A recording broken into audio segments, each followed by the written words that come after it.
report yang dari lapangan yang ada 3 sesi. Yang pertama, pemaparan materi kesimpulannya adalah GSRW itu adalah Geofirst Segmental Retaining Wall, merupakan alternatif struktur dinding penahan tanah dengan perkuatan geosintetik, di mana bermotif estetik, sistem pemasangannya juga efisien dan sangat relatif singkat. Dan juga kalau kita bandingin tadi ke materi yang udah disampaikan Ibu dengan shape retaining wall, kekurangannya itu banyak.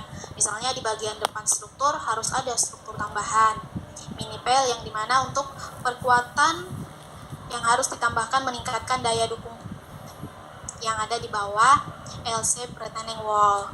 Dan juga untuk GSRW-nya sendiri ada juga kelebihannya, di mana itu yang di facingnya yang ketebalannya itu kurang lebih 15 cm dan juga bentuknya yang cantik dan menarik.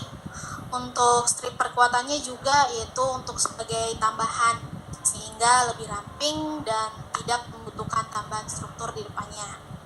Dan juga sebelum mendesain GSRW juga ada data-data yang diperlukan, misalnya data tanah dasar, data tanah timbunan, dan juga geometri jalan rencana. Dan untuk materi yang selanjutnya yang disampaikan Ibu Yasinta adalah GCL, Geosynthetic Clay Linear, salah satu material turunan dari geosintetik composite, yaitu gabungan antara dua material, yaitu geotextile non-woven, geotextile woven, dan bentonite clay, di mana fungsinya untuk golf course ponds, stormwater management ponds, recreational ponds, dan file closer dan sama base linear. Di mana untuk penggelaran materialnya pun ada dua, yaitu secara manual unroll ataupun moving roll. Baik, itu mungkin kesimpulan yang boleh saya sampaikan dari materi yang disampaikan Ibu Yasinta. Saya lanjut ke kesimpulan yang tadi ada live report kita yang ada 3 sesi, di mana yang pertama adalah GSRW Kereta Api Makassar Parepare, di mana pekerjaannya sudah mencapai 87% dan mudah-mudahan dan selesai kurang lebih dalam 2 minggu ke depan, yang dibawakan oleh tadi penjelasan oleh Bapak Sumardi sendiri, di mana itu adalah pembangunan penghubung jalan desa, dan di bagian bawah itu ada lintasan utama jalur kereta api, di mana tinggi GSRW-nya itu kurang lebih 11 meter dan lebarnya ada 7 meter.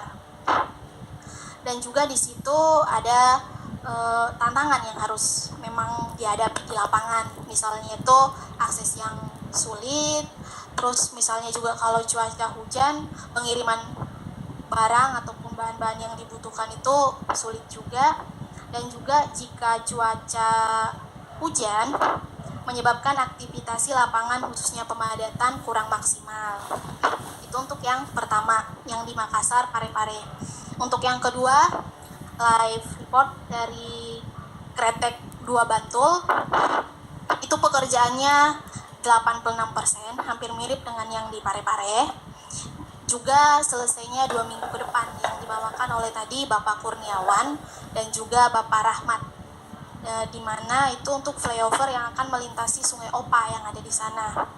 Dan juga ada pemasangan segmental wall, di mana di sana ada poin-poinnya, yaitu berada pada jalur sesar aktif, garis yang melintasi tengah badan GSRW, dan juga dilatasi berupa kolom yang dipasang sebagai antisipasi jika ada kerusakan, dan juga dipasang dinding GSRW di belakang abutmen supaya tidak terjadi dorongannya terhadap abutmen itu sendiri. Dan juga ada tantangan yang dihadapi para pekerja yang ada di lapangan, yaitu lokasinya keluar masuk kendaraan itu belum siap pekerjaannya, susah lah kita bisa bilang begitu. Dan juga keterbatasan lahan area, dan juga adanya perubahan desain saat pekerjaan konstruksi sudah berjalan.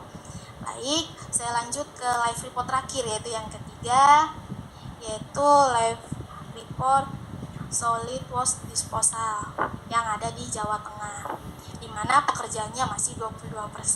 Mudah-mudahan segera cepat selesai. Dan di situ untuk pemasangannya ada 5 pasang lapisan, maksudnya 5 bagian lapisannya yang dijelaskan oleh tadi Bapak Leo dan juga Bapak Rizky, yang dimana lapisan pertama itu ada GCL, yang kedua geonat, yang ketiga GCL, yang keempat itu geomembran, dan yang kelima geotekstil non-woven. Dan untuk tantangannya sendiri pun ada juga, sama seperti sebelum-sebelumnya, hujan, angin kencang, terus genangan air, dan juga angin gitu. Ya mungkin dari saya sebagai moderator kurang lebih seperti itu kesimpulan yang bisa saya simpulkan dari tadi, mulai pemaparan dari Bu Yasinta, dari tadi mulai lab report yang pertama oleh Bapak Sumardi, lab report kedua oleh Bapak Kurniawan dan Rahmat, yang ketiga Bapak Leo dan Rizky. Mungkin kurang lebih seperti itu.